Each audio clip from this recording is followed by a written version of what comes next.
So hello guys and welcome back to my channel. In today's video, we're just excited to share with you that we received our Canadian passport. We applied this Canadian passport last September 6, 2022 and we received it yesterday, October 20, 2022. So roughly around 45 days processing. We applied for Canadian passport but we only received 2 for now, and the other application has some document problems, so we had to deal with that. And this is why I made this video, just to share some of the things that you should do and don'ts when you're applying for a Canadian passport. So without further ado, let's jump into my computer and let's watch some of my slides, presentation slides that I made, just to make it easier for you to follow. So why is everyone obsessed with getting a Canadian passport? It's because of these advantages that you'll get. So the Canadian passport currently ranks on the 7th place according to the Guide Passport Ranking Index. It provides visa-free access to 187 countries. That's according to the Visa Index. Another advantage of getting a Canadian passport is, since you're a Canadian citizen already, you can live and enter Canada without any restrictions, permits, or visa. So, are you excited to get your Canadian passport? Okay, so applying for Canadian passport. Here's what we did. Some opinions based on our experiences, and this only applies for first-time applicants of Canadian passports. So first thing is, we gathered all the necessary documents: proof of Canadian citizens if you receive your Canadian certificate, and then document to support your identity like driver's license, Ontario photo card, old passport if you have old passport, and this is really important, the document, kids birth certificate, because they need it when they process your kids Canadian passport application. Application form. So we downloaded 2 application forms. One is the PPTC 155 PDF. This is for kids and minors.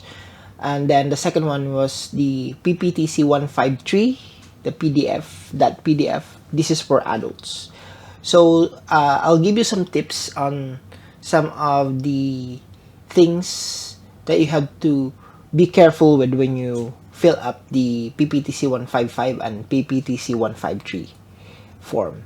So you can download these forms on the video description down below, just to make it easier for you to apply. And you can choose to fill it up using your computer if you're computer savvy, or you can print out and handwrite your information. I think, for me, in my opinion, is the best way to fill up the application form is to print it out and handwrite your information, because it's easier to do that.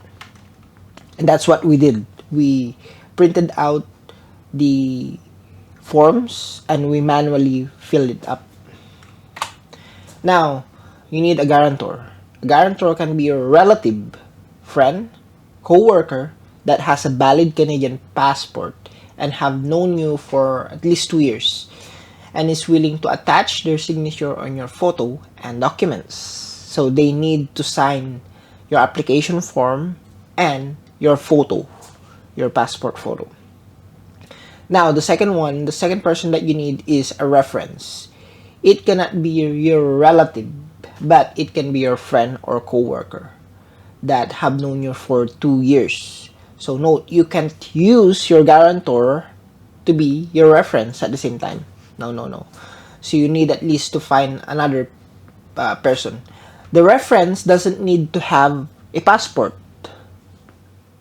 Take note of that. The reference doesn't need a passport for them to be a reference for your application. But the guarantor needs to have a valid Canadian passport, because you will write the Canadian passport number on the form. Okay, so that's a reference.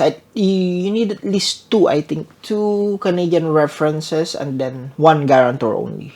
So, here is the photo requirements, do's and don'ts. So do, take your photos with professional commercial photographer.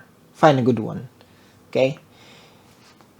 It happens that I'm a photographer and I do as a way of living. So if you're in Wilson Avenue or anywhere in Toronto, I can take a picture of you. I can make you look good. I can make you look good. Remember that this photo will stay in your passport for 5 years or 10 years if you applied for 5 years. And if you applied for 10 years, you're going to stick with your photo. If your photo is bad, then your passport photo is gonna look bad, and you're gonna look for that for the rest of your 10 years. Okay? So if you're taking photo of yourself, obviously that's what I did. Use a DSLR, a professional grade camera. You can use some of the Rebel series if you have, but phone, I don't recommend phone because you can use. It's just that I'm not a fan of phone photos. They're not good for me. And then you can wear any clothes, not any clothes, I mean. So you can wear casual clothes as long as it's presentable and has contrast against your background. Has a contrast against your background. I want to emphasize that because that's important. And then secondly is, remember, you have to look great. You have to look great. You have to look great because this photo will stay on your passport for as long as the period of time, for as long as 10 years, 5 years. Remember, you're seeing your face in your passport and you don't look good. Oh my god. How can you stand for that? Okay? So, here's the don'ts. The don'ts is, don't wear white t-shirt in a white background. Or I mean on a white background, because you don't have contrast. That's why I emphasize it on my do's, that you have to wear casual clothes and have a contrast between your background, because that's one of my problem when I applied for my Canadian passport. But I'm hesitant to show this here. So this is the photo that I took. Oh, I have a light here. So here is, can you focus now? Now, the problem is with my other passport photo I took that day. I took that same day in a shop. I look dark. So here it is. See, I think this one looks better. But yes, so make sure that you take care of your photos. Put it in a plastic to protect it from stains and dust and fading, okay? Now, filling up the application form. So I want you to read the instructions and labels carefully in the PPTC 155 document. This is for the kids passport or the minor passport. So I want you to take a closer look at the bottom part here, which is the section number 2, signature of the applicant. You are the main applicant. You are filling up the form for your kids, so you will be the one to sign this, not your guarantor, not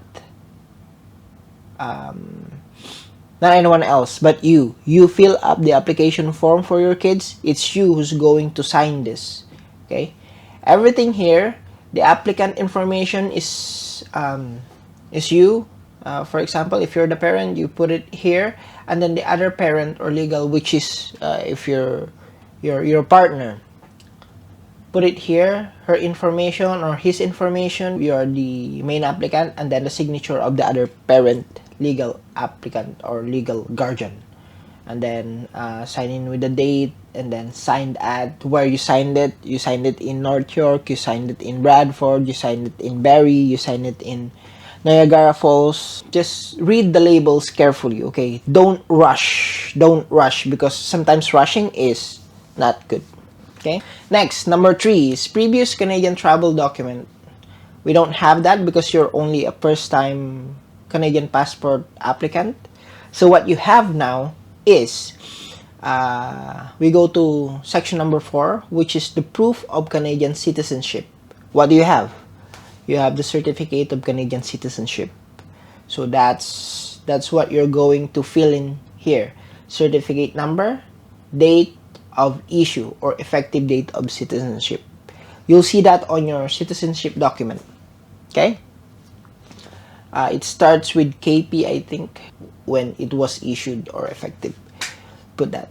And then declaration of applicant. Again, this is you. This is you who applied for your kid's passport, so you put it in. And then relationship to the child. Are you the father? Are you the mother? Are you the aunt? Or are you the legal guardian?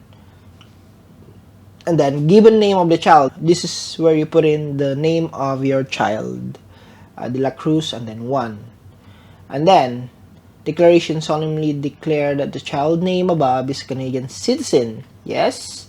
And then signature of the applicant. Again, this is you who's going to sign this. And then the date, and then the signature at, signed at. Now, next.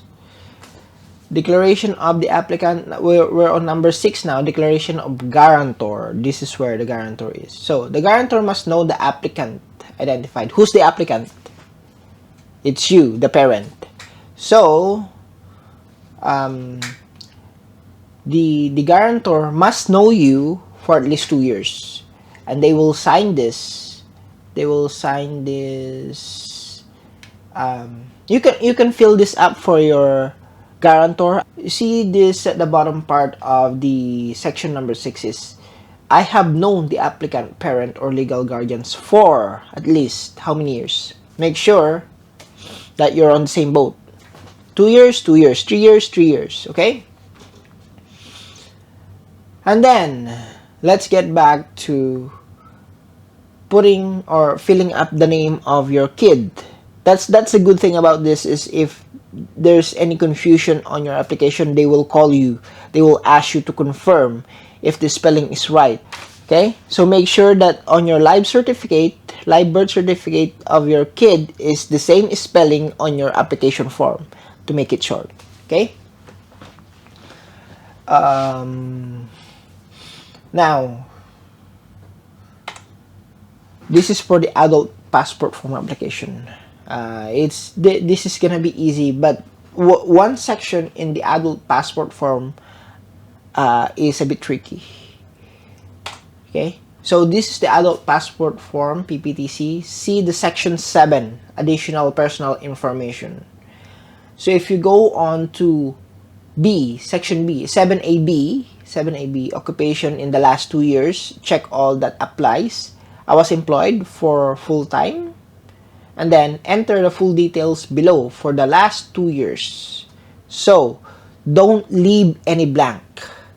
If you see how I applied here, how I filled it up, it starts from 01 2021, 06 2021, and then my next line here, the date starts at 06 2021 and then 12 2021. Then the next is gonna be I'm working again, which is 12 2021 up to 12 2022. So it's 1 year. So we don't have any gap in between, because that's questionable. They will ask you to fill that up during the confirming process. Yes. So for example, you're working on the month of January until the month of June, then put it in here the same year, and then the next thing is what did you do after that.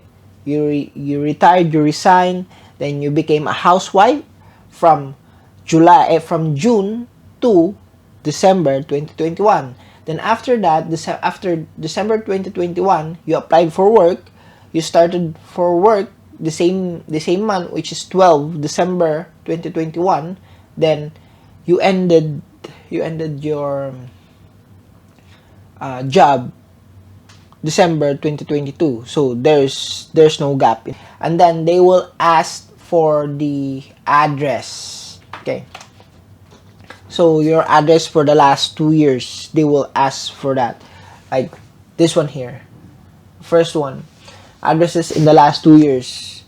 We applied at Service Canada. This is much faster compared to mail. My friend applied for Canadian passport via mail, and it took them 3 months to get the passport. But for us that we did our application in Service Canada, it took a lot faster. It's 45 days.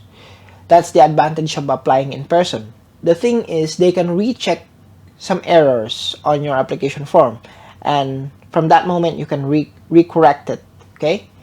And then another advantage is less people in the line if you go on early. And then you'll get all the original documents back after they process your application.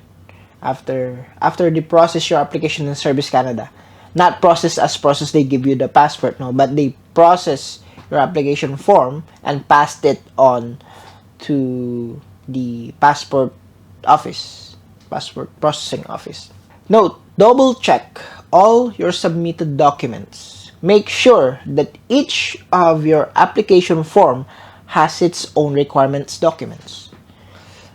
Another problem that we had is the birth certificate. We are missing one birth certificate. Even though we applied in person in Service Canada, they still missed one application form, which is we have missing birth certificate of our kids. So what the agent did yesterday, October 20, 2022, is they called us and asked us about the birth certificate. So it's a hassle because I have to find a fax machine to fax this birth certificate to the passport application processing office. But the problem is they called back again saying that the document that we sent through the fax is too dark. It's not usable. They can't confirm it.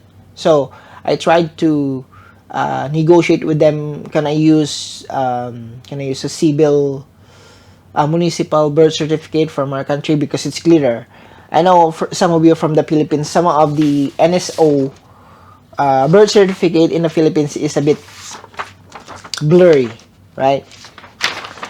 So they didn't want that. They said that you have to scan it and make it a bit brighter, then send it back to us through email. So what they did is, instead of me resending back or going back to the fax machine office, they emailed me and then told me to respond back with the scanned document.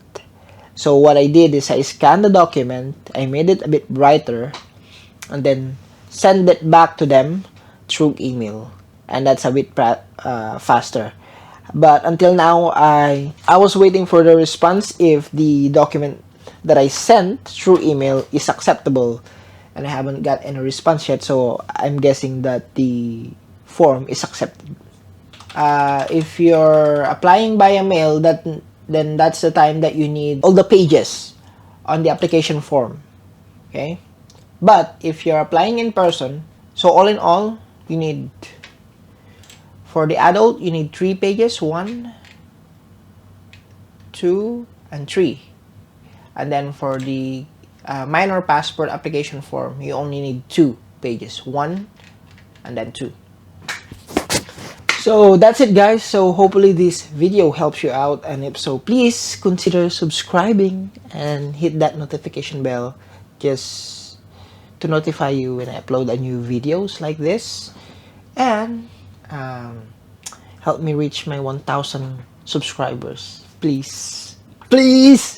So there you go, guys. If you have any questions, just comment down below, and I will be happy to answer all of those questions that you have, based in my experience. Bye.